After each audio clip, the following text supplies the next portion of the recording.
This is WPSL Port St. Lucie, the talk of the Treasure Coast. The opinions on this program are those of the program host and guest and not necessarily those of WPSL.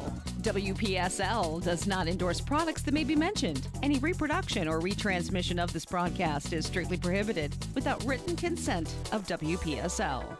Legal questions? Ask a lawyer. Give us a call at 340-1590, 340-1590 here at the studios of WPSL. And Ask a Lawyer with your host, attorney Stuart M. Address. Good morning, everybody. It's Friday, the 17th. I almost thought it was the 13th. It's the 17th, and this is Ask a Lawyer. I don't say hello, Treasure Coast anymore because I've realized that we actually have people listening from other states. Try other countries. Well, today I see right and now. a lot in Europe. On Facebook Live, we got, "Oh, Canada, my native land." Folks, my mother's Canadian, so I'm a lover of Canada and almost know their national anthem by heart. But I do see we have a Canadian cousin watching, so I'm happy about that. Thank you. All right, so I don't know. We've been trying to talk a little bit about the good old Mueller report, and maybe today we can run out of steam on it and conclude it. I've had a couple people ask me, well, this is Ask a Lawyer. Why are you talking about that? All right, that's a fair question. I think Mueller's a lawyer, isn't he? Well, he is, and the report is all legal and all that, but, you know, it's certainly not the kind of thing somebody's going to call me and come into my office about, admittedly. But what may not be perceived is that in my practice of discrimination law, civil rights, essentially, in many respects, I am practicing constitutional law. It was my favorite class in law school way back, 30 plus years ago. There still is a constitution? Well, I think so. I know at least one person who doesn't think so. AOC? And that's called totalitarianism. Oh, well, yeah. You know, but yes, there's still a constitution. And this is applicable in my view because it's all based upon the Constitution. This whole Mueller report is based upon the powers of the president in Article 1, the legislature in Article 2, and the judiciary in Article 3. I'm sorry, I reversed that. The Congress in Article 1, the president in Article 2, and the judiciary in Article 3. And so, you know, I find it somewhat fascinating to look at, even when I try to look at it from a non-political perspective, which is tough, I admit. And that's why I think if you listen to me finish sort of the discussion of what did Mueller find, and then should a sitting president be subject to indictment and trial, you may be surprised at where I come out on this. Because anybody who has been listening knows that I would do almost anything to see our current president retired. So it's an interesting way that I come to my conclusion, which is against my own selfish interests. But anyway, so what did Mueller find in terms of obstruction of justice? For all those people who haven't read 400 plus pages, I don't blame you. It's not an easy read, not even for a lawyer. Not bedtime reading. It is not. And if you have glasses, you end up taking them off, you know, rubbing your eyes, putting them back on. All right. He found at least 11 instances of potential obstruction of justice. I'm just going to tick them off for you very quickly.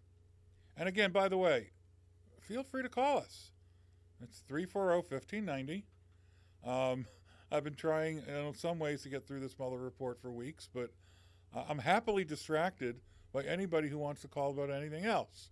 Don't feel that you can't call just because I'm talking about this. I welcome your calls.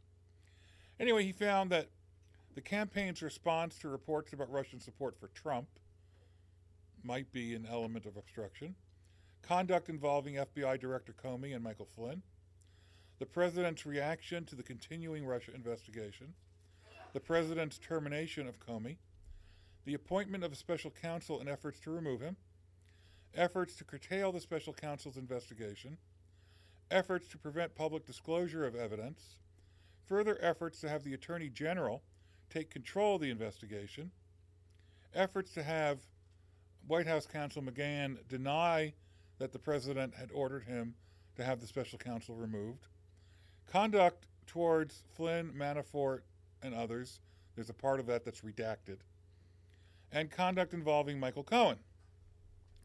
These 11 instances are all areas that Robert Mueller said might constitute obstruction of justice by President Trump. There's a lot of them. And for each one of them in the report, if you care to read it, it's volume 2, by the way. Volume 1 is Russia, volume 2 is obstruction of justice. He goes through all the facts and all the evidence that leads to each one of these items. And I've got to tell you, Democrat or not, anti-Trump or not, it is really, really, really damning. I mean, it makes Watergate look like, a kindergarten sandbox dispute. So now, we have all of that. And we also know, everybody should know by now, that Robert Mueller said that he's not going to actually come out and say whether there was obstruction of justice because it wouldn't be fair, because, according to a Department of Justice... Wouldn't be fair to who? Donald Trump. And I understand where he's coming from, because there is a Department of Justice memorandum from the Office of Legal Counsel that says you cannot indict a sitting president. And that's a memorandum from 30 years ago. So it's not just relating to Trump. And Mueller said, if I can't indict a sitting president, I can't come to a conclusion that he committed a crime, because then that person, that sitting president, has no ability, like the normal person, to defend themselves. Because if I can't indict and we can't have a trial, they can't prove their innocence. But he can indict him the day he gets out of office. Well, that is true. That's true. Then the question becomes should, which we'll get to. And so Mueller sort of, in many people's views, between the lines, concludes that there was obstruction of justice. But he tosses it into the hands of Congress to make a determination with regard to what Congress has power over, which is impeachment. Since the judiciary can't do this, it's a political question. And that's where he really leaves the report on obstruction. Very detailed, very analytical. All the evidence is listed. And in volume 2, by the way, obstruction of justice, only 2% of the volume is redacted. It's hidden from us. So we see virtually everything. So you've read this document? I haven't read every single page, and I haven't read the appendices.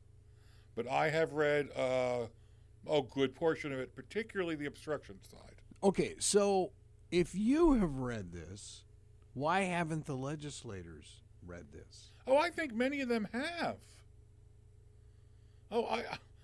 I think many of them have read, the key sections, and some of them that are lawyers and, look through this stuff and more analytical, have looked at it more deeply. But then the question is, what do you do with it? I'm not going to get into right now, should he or should he not be impeached? It is a political question. And the Democrats, frankly, are struggling with it right now because we're a year and a half out of an election, away from an election. To act now in something that might take 6 to 8 months and result in an impeachment vote and maybe a trial in the Senate less than a year out from an election is problematic on several fronts. And the Democrats are justifiably concerned. Will this backfire? Will voters become angered? Will the independents become angered? And therefore, instead of a chance for victory in 2020 and preventing a second term, it goes exactly the opposite way. That is an item in the calculus of what the Democrats are considering, particularly the Speaker of the House, who does not want to go the impeachment route, but admits that the president seems to be daring the Congress to impeach him by refusing to obey any subpoenas now.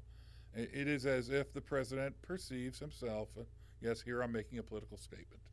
It is as if the president perceives himself to be above the legislature and not responsible to any of their inquiries on oversight. That is a totalitarian regime.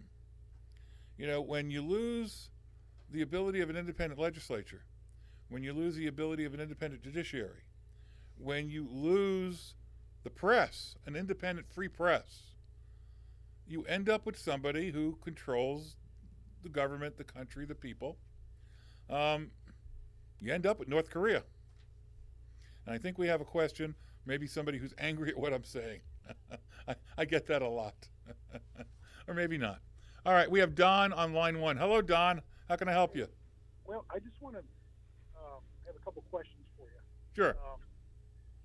Question 1 is, if a prosecutor cannot find somebody guilty, why would a prosecutor list evidence of guilt? Okay. Number 1. Okay. And number 2, millions and millions of Americans understand already that this was never an investigation to start with. It was a coup. And that's all coming to light now. And I mean, it's already out there. People already know the truth. And it's just a matter of people who don't understand the truth and follow the media that's 94% against Trump are going to keep the narrative going of that it's an investigation when it never was an investigation to start with. Okay, let me answer both of those. To the first question, the reason you do that is because the special counsel was assigned and therefore has a function under the law. His function under the law was to investigate and to uncover any criminal conduct he comes up with. He made numerous indictments, arrests, guilty pleas. People have gone to jail. But when it comes to the President of the United States, he is hamstrung by the Department of Justice Office of Legal Counsel memorandum that says a sitting president cannot be indicted. Now, he could not actually go contrary to that and say, I'm not going to listen to that. Because as special counsel, he's actually a temporary employee of the Department of Justice responsible to the Attorney General. He's not free to change the law. So he lists the information that he uncovers, but with respect to the president, he concludes, I can't say whether this is criminal conduct or not. Now, as to your second question, that this whole investigation was a coup, you and I are going to have to respectfully disagree. I think that a lot of people are actually drinking the Kool-Aid about that because it's tweeted about so much. There was no coup here. Come on. There have been at least 21 indictments. There have been how many guilty pleas? People have gone to jail. Russian entities have been indicted. All the national security apparatus agrees that Russia interfered with the election. I'm not saying that Russia changed the result. I'm just saying that they interfered with the election. So there's no coup here. I agree with you 100%. Yeah, there was Russian interference, but evidently, and it's plain to see, and we're going to discover.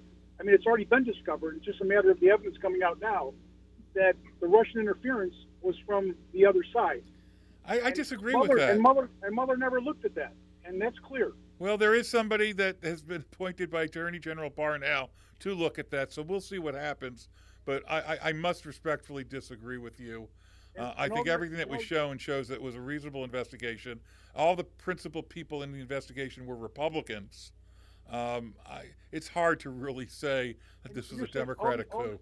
And all your indictments and all the arrests and all the things people went to jail for had zero to do with Russian collusion. Well, because there was a conclusion that there is no evidence of collusion. I'm happy to admit that, and I'm happy there wasn't.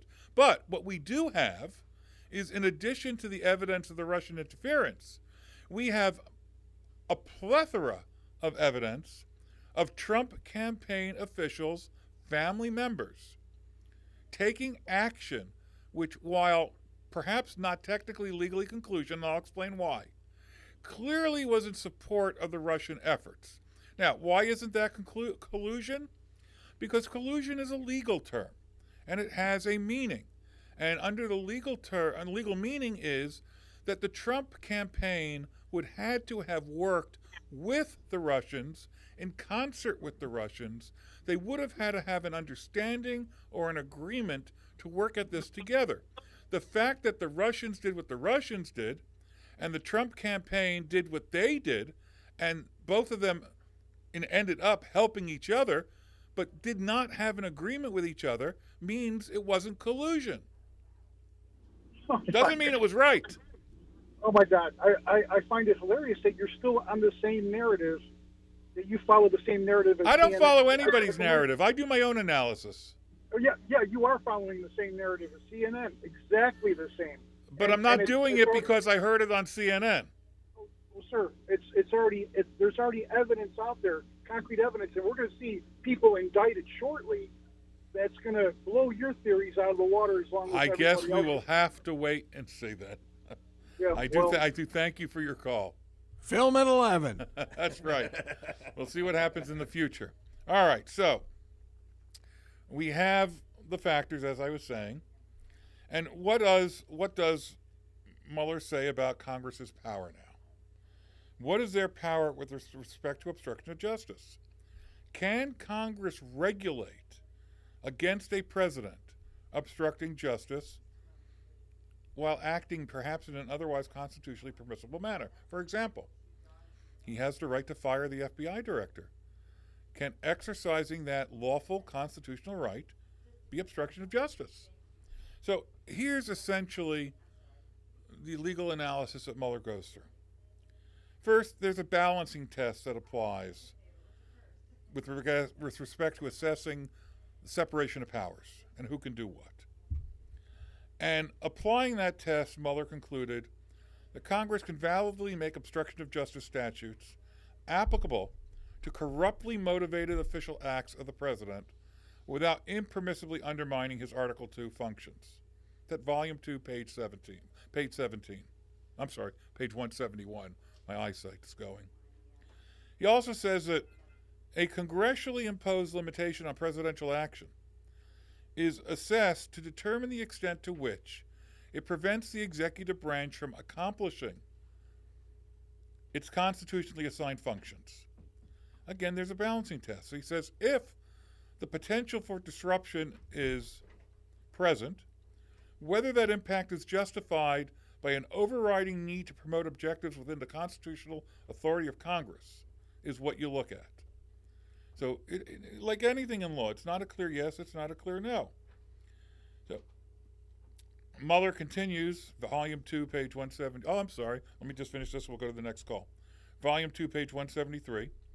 Congress's powers and its central role in making laws give it substantial authority regarding many of the policy determinations that precede and follow the president's act.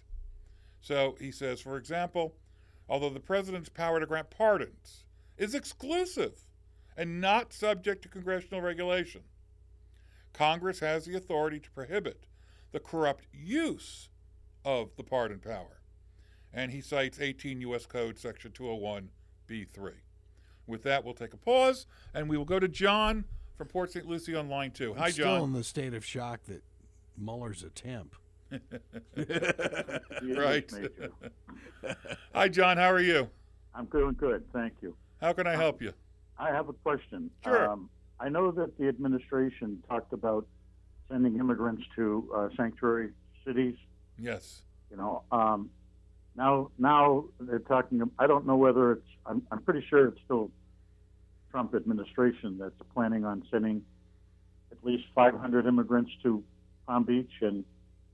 Oh, I wasn't aware of that, actually. Yeah, it's all over the news. Okay. And I wondered if the county or the state has any legal ability to prevent that. And it's not a question of not letting them come here, but there's nothing provided for them. You know.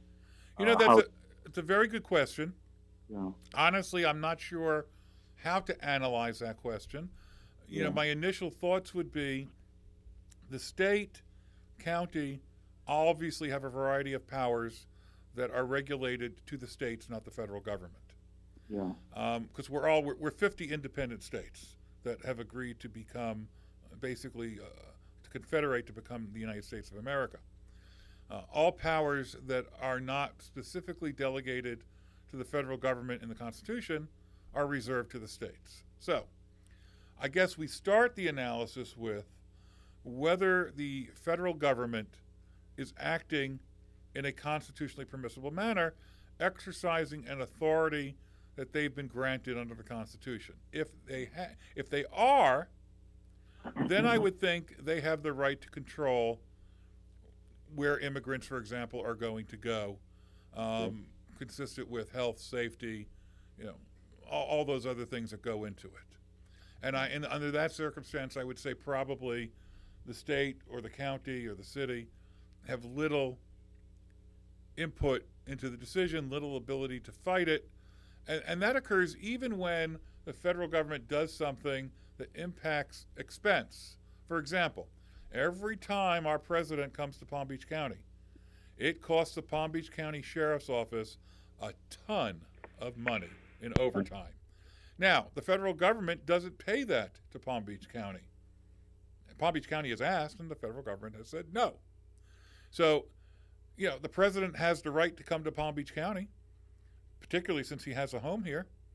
That means that Palm Beach County is forced to provide protection in addition to the Secret Service. They're not being reimbursed. That's an example of the federal government exercising a power that it has a right to exercise, imposing upon state, county, local officials, and not reimbursing them for that. So when it comes to your question, although I really don't know the answer, my suspicion is that, yes, they have the power. Okay.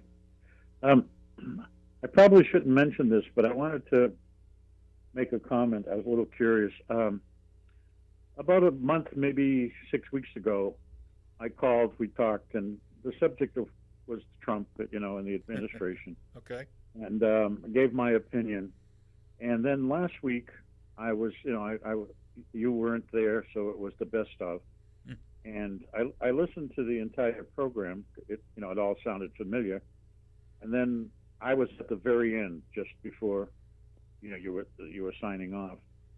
And it seemed like a lot of what I had said had been edited out. I can't imagine that. We have Cliff right here, and it seems to me that the show is, he copies it, it goes right in exactly as it is. Yep. I wondered about that because I know that, there's a certain amount of time, and I didn't know how they did it, but I didn't hear. I'll tell you what, frankly, if we have the station owner sitting here and we have Cliff sitting here, if I knew that to be true, I would be furious. Because I agree with you, even if I don't agree with what you're saying. If you say it, and if it's put onto the air, onto YouTube, whatever, onto WPSL TV, you have a right to have what you said there in its entirety, not edited. I hope I'm wrong, but I was listening closely, and I couldn't, I didn't hear a lot of what I said, but I've been wrong once before in my lifetime. So this might be second time, But they're good people at the station. They are. It's a different point of view, different side of the coin, and if you're open-minded and understanding, you take it for what it is. And right. Look, I realize that the listenership of the station seems to be skewed a bit towards the conservative. Obviously, it's not my perspective. Well, but I'm willing to talk to anybody about it and not argue about it, not yell and scream about it like they do on all three of the major cable networks. I'm willing to discuss it with you. I really like and appreciate the way you handle people. It is a conservative back station. I mean, you got Limbaugh and Elder and Sullivan, and they're all to the right. Mm-hmm. And you have to accept it. Either you'll listen to it or not. And I can listen for a little while, and then when it gets a bit much, I have to find bigger and better things. That's absolutely right. Believe me, knowing Tom Sullivan for 45 years, he's no conservative. No, He's a libertarian, maybe, but let me tell you about Sullivan. He was always pretty fair. You know, he's kind of in the middle. The last year or two, he's leaned a lot more to the right. But I agree with you. He is more middle of the road than he is, you know, to far right or ultra conservative. You know. And the others I can't tolerate. I a couple of minutes and I've had it, and I have to, you know. Well, I'll tell you something. Look, I'm an unashamed liberal, unashamed Democrat, but if you really try to drill down on where I'm at, the way I describe it is, I'm a hardcore social liberal, and I'm also a hardcore military conservative. I believe in a strong defense. I believe in our military, but I also believe that, you know, the less fortunate of us here at home have certain rights and privileges, and, you know, the federal government and the states have certain obligations, and that's where I come from. Well, I feel the same way. I really do. You know, not everybody can think like we do, unfortunately. Right, and not everybody, just to go back to not everybody listens to CNN or MSNBC, drinks the Kool-Aid and regurgitates it here on the radio. Yes, I do listen, but there aren't too many liberal programs on the air. You know, do you remember? You know what I tell people that I totally disagree with? What? If I thought like you thought, we'd both be wrong. Well, you know, and they also say, ask a rabbi's coming on afterwards. If you ask two Jews for their opinion, you're going to get 5 opinions. I grew up in a Jewish neighborhood. I speak more Yiddish than. You know, I'll tell you something. My son is 15, and he and I have watched, you know, cable news quite a bit. I've had him watch inauguration speeches, State of the Union speeches, so from a very young age. Because I believe in civics. I believe that, you know, the young especially need to learn and be involved and understand how our government works, and, you know, be more leaders, not followers. So, but generally what I have told him about listening to this stuff and how you determine what to believe is this. You listen to what each person says. You ask yourself, what bias do they have, and what motives do they have for the position they're taking? And you do that with a number of people, including differing views. And then you ask yourself, now that I've heard this, and I've thought a little bit about whose bias is what and what their motives are, you know, did I just listen to a lobbyist, you know? Did I just listen to somebody who's running for re-election and has to satisfy their constituency? Then you say to yourself, this is what I think I believe. Now, I believe too many people don't do that, and so a lot of people, whoever they listen to, that's what they believe, period, end of conversation, as my father used to say. But I believe that at least the young now need to be trained to figure out truth. I mean, I'm not one of these fake news people, but there is fake news. And it is not limited to the left, trust me. There always has been before President Trump ever coined the phrase. Yeah. You know, there was a great movie, Wag the Dog, you know, where war's created just to help somebody, you know, in their re-election campaign. But it's important to listen to differing views, at the very least, even if you're not going to do your own research, and let's be frank, 99.9% of the people are not. Yep. But to listen to differing views so you can at least say to yourself, this makes sense. Because if I only listen to CNN or MSNBC, I'm going to have a big blind spot for the other perspective. And if the other perspective has some point, even if I think it's small, if I'm blind to it, I'm going to get hit over the head with it. And the same thing happens to me in law. The same thing happens to me in a courtroom. If I come up with a strategy in a case, I come up with a way I'm going to attack this thing, and I don't bounce it off my paralegal, hi Cheryl, or I don't bounce it off a colleague who might look at it from a different perspective and say, well, have you thought of this? It's amazing, really it's not, but how many times you are so enamored of a strategy that you have selected and you think it is so bulletproof, and then somebody else listens to it and says, well, what about? And you go, oh my goodness, I never thought of that. And so now you modify your strategy, you modify your presentation to the court to take into account what you would have been hit over the head with. That is the only way to be effective. And if kids, I mean adults do it, but if kids are going to listen to CNN, MSNBC, Fox, NPR, BBC, whatever it is, and they're just going to listen to one thing and one perspective and say, okay, that's truth, we're going to have a very uninformed electorate.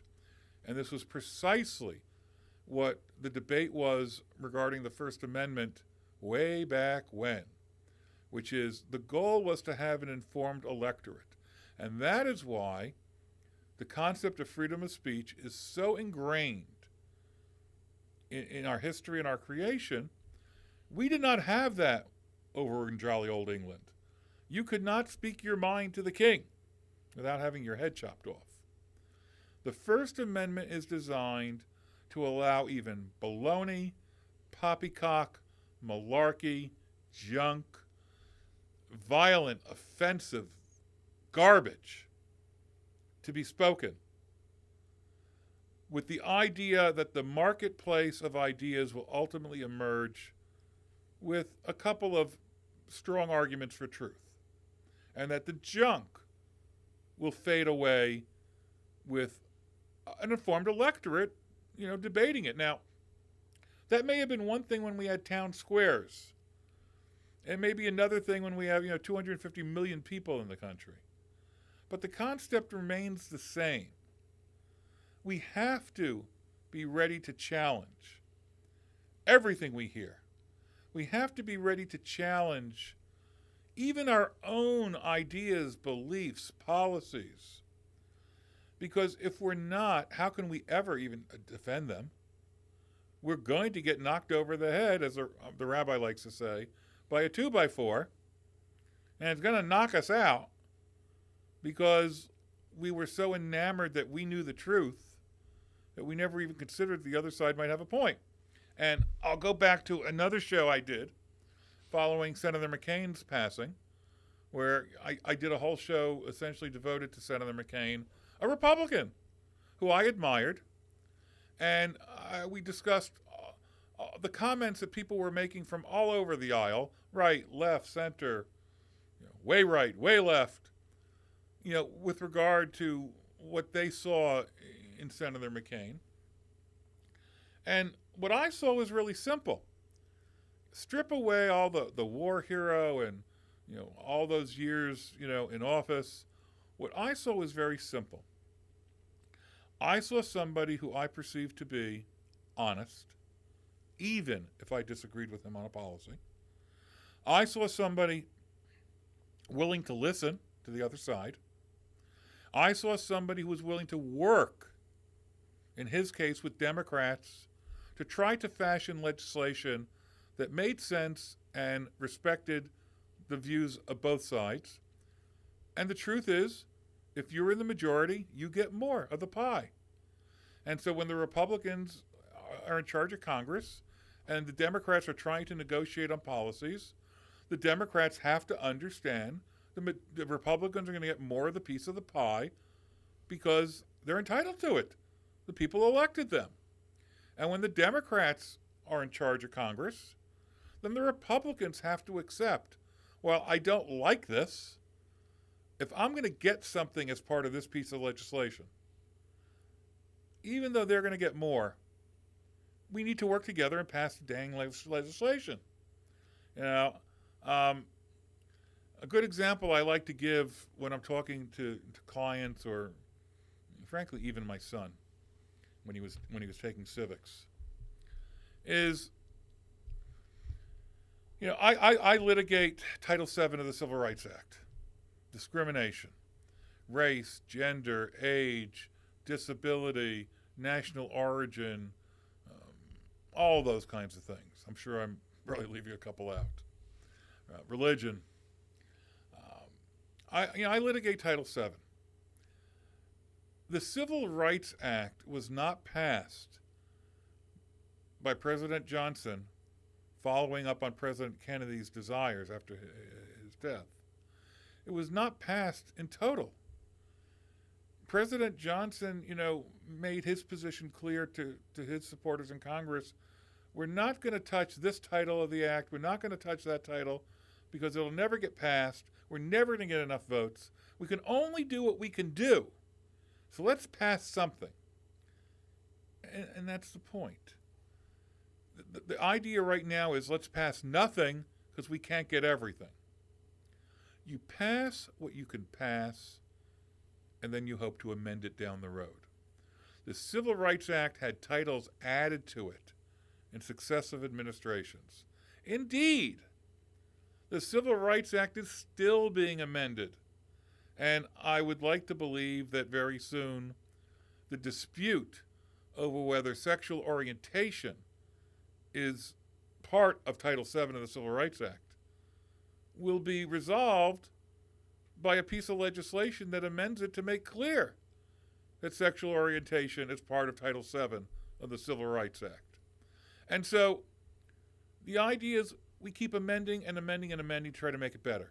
And that goes for good old Obamacare, as they like to call it. There is a lot wrong with Obamacare. Take it from a real Obama supporter. There is a lot wrong with it. But there is so much right with it. Protection from pre-existing illness, discrimination, or rate hikes. Being able to keep your kid on your policy till 26. There is so much right about it. Now, was it perfect when it was enacted? No. Why not? Was it because they forgot, they didn't realize? No. It was because they couldn't pass it all the way they want to, number one, because you have to compromise. And you hope to improve it later on. Okay, later on, instead of, a Democratic person being in the office right now who probably would have continued on and tinkering with it and trying to improve it, we have President Trump who would prefer to just throw the whole thing out, even though the Republicans have never come up with a single theory of their own on this, and that's the truth. It's with any piece of legislation. You amend and you amend and you fix and you fix. And even if it's not because, you had to compromise, even if it's only because, the law of unintended consequences. We try to do something good here, and look what happens there. And so you realize that, and you go back and amend, and you fix it. But you don't throw the legislation out. Can you imagine if we threw Title VII of the Civil Rights out in its entirety, and there was no protection against discrimination for any reason? How would it be then? How would even the most ardent conservative react if nobody was protected against discrimination? If there were no civil rights laws? So I just believe even when Republicans pass legislation, even if I don't like it, well, either they're going to get a chance to amend, and make it better, or the Democrats will come in, throw it out? No, I don't believe that's right. You massage it, you do what you believe is right within the context of the existing law to make it better. And, I think really do believe that's what Senator McCain believed. It's in many respects how Senator McCain acted in so many Democrats that he worked with. And if everybody would truly just learn that lesson, the country would be a lot better and a lot less anger. And instead of being hard right and hard left, we can all move just a few more degrees a little bit closer and understand each other a little bit better. But that's my lecture for the day. So. Hey, John, are you still there? Oh, I thought No, he had he's already. gone. He's okay. gone. But, with the advent of satellites, and I know CNN made their announcement yesterday, they're up for sale, which it's been that way for a couple of years. Let me see what I have in my wallet. Yeah, that's right. Yeah. It looks like CBS will probably do it. And then the next question is, with their very successful streaming service, will they just buy it to kill it? Which we've seen in media before. But there's far more out there in the age of satellites than just CNN, MSNBC, and Fox. You've got vloggers. You got British. You've got you can watch ABC in Australia, New Zealand, Singapore, Al Jazeera. They're all out there. If you want it, it's there on the bird. Absolutely. And if you want to be exposed to other perspectives, the ability to be exposed is there. If you want to hear what the Brits think of certain things, listen to BBC America. And it's fascinating to see what they think. If you want to hear, and I'm not saying I like it, but if you want to hear what Al Jazeera has to say, you might be surprised sometimes. But it would inform you as well. So that when you're having one of these arguments, at least you're armed with some additional information to support your position. My son is going the end of June into the middle of July to debate camp. I'm very proud. You know, I went when I was in high school to Harvard for 3 weeks, and it was 3 of the best weeks of my life. I like to say, oh, yes, I went to Harvard. I have a certificate. Okay, it was only 3 weeks for a summer debate institute. But my son is going to Nova for a very well-known debate institute to learn Lincoln Douglas debating, one-on-one. That's so cool. And so he's going to come in. They already have the topic for the first 3 months of next year. And resolved that civil disobedience is a moral right within the country. I'm not phrasing it completely right, but it's all about civil disobedience. And so he came to me with his position. Of course, he's going to have to take the opposite position when he's negative. But he came to me with his position, and he was absolute. I said, you can't take an absolute position. You will be devoured. Because the negative is going to have points that you haven't thought of, and you're going to either have to concede them and lose. You take a position that is not absolute. You take a position that is moderated, so that you could acknowledge what you're going to hear now from the negative without it detracting from your overriding principle. It's a way of learning how to debate. It's also a way of learning how to be a legislator. Maybe they should all go to debate camp. It should be required. Judges go to judge camp. They really do. Are you serious? Federal judges go to judge camp before they take the bench. I didn't know There that. is a several-week program to teach incoming federal judges how to perform their duties. Wow. Okay. So maybe legislators should be required to go to debate camp and incoming presidents to president camp. Have you seen the thing on Facebook with the pictures of the legislators? No. Let's pay them $15 Right, an hour. exactly. Yeah. Let's pay them $8.20. See if they survive. Oh gosh. But he's going to learn, because I often say to him, he gives me an argument. I say, well, what's your evidence? How do you support that? I don't know. Well, then don't come telling me this baloney. I don't want to hear it, especially if you're asking me for something. So will he be living at Nova while he's doing this? For the 2 weeks, he'll be Very living at cool. Nova. Good, Yeah. good. And it's also going to be his first experience On a truly college. away from home. Yeah. And he's going to have to learn, for example, take his medicine on his own in the morning, without me saying, did you take it? And he's going to have to learn, even though there are adults who will be supervising, they're not there, 24/7 in your dorm rooms and all.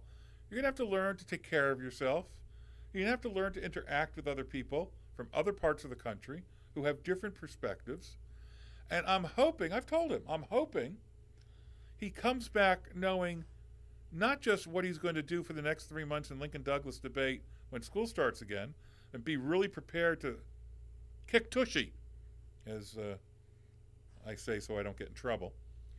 But I hope he also comes back, I pray, he also comes back more mature and with the understanding that you need to be more organized and self-motivated, and that he comes back realizing that you have to support positions that you take, and you need to be able to defend them, And you can't just say, that's what I think, because nobody's going to care. If that happens, then he's been improved in life, and the next person will be improved. We have John back from PSL on line 1. Hello, and welcome back, John. Thank you. You heard a welcome back Cotter, right? I was listening to you, and I looked at at my phone. I was listening through the phone naturally, it was 21 minutes had passed. So I started to talk to you, and you weren't hearing me and couldn't respond. So I said, well, maybe I'm not on the air anymore. So I hung up and was listening on the radio. And the other thing is that you and I agree on so much, and we think a lot of alike. And there's an old saying: if two people think exactly the same, then one isn't needed. Hey, I got the radio show, John. I know. You're ahead of me, that's for sure.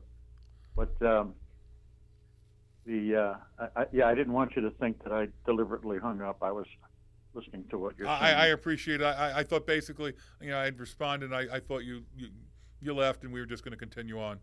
No. The thing is, I totally agree with you. I always listen to everyone's view, and I evaluate it, and I decide what works for me and what I think is fair and what's right. And I come from a family. My mother and father were not formally educated. I wasn't very close with my father. He was a merchant marine. He was gone a lot. When he was home, we wished he was gone again. But my mother was the opposite. She lived for the children. She had a lot of common sense, and she was an intelligent woman. And she never crammed anything down our throats. So, we could decide on religion, or as we got older, politics, and it made the world a difference. And I always feel that some people who have their view, and it's only one-sided, and they're stuck with it, and they won't listen to anything else. I think it's what they've been trained and what they've been taught growing up. They follow in their parents' footsteps. Very, very likely. And at some point, you have to be an adult and grow out of your parents' footsteps. And, a lot of people can't do it, I remember going back to Boston about 15 years ago, and a fellow that I hadn't seen in maybe 40 years was still wearing the long sideburns and had grease in his hair, And I said, boy, some people just never progress, never change. I hear you, John. Yeah. I think we have about 5 minutes left, so I appreciate your calling. I'm going to try to just do a last 5-minute closing of the show. No, I can't let you go without saying this. Okay. I don't know what side Cliff is sitting, what side of you he's sitting on, but if it's your wallet side, I'm just alerting you, that's all. Okay. Cliff's a good guy. I've known Cliff for over 25 years, All right, thank you very much for the warning.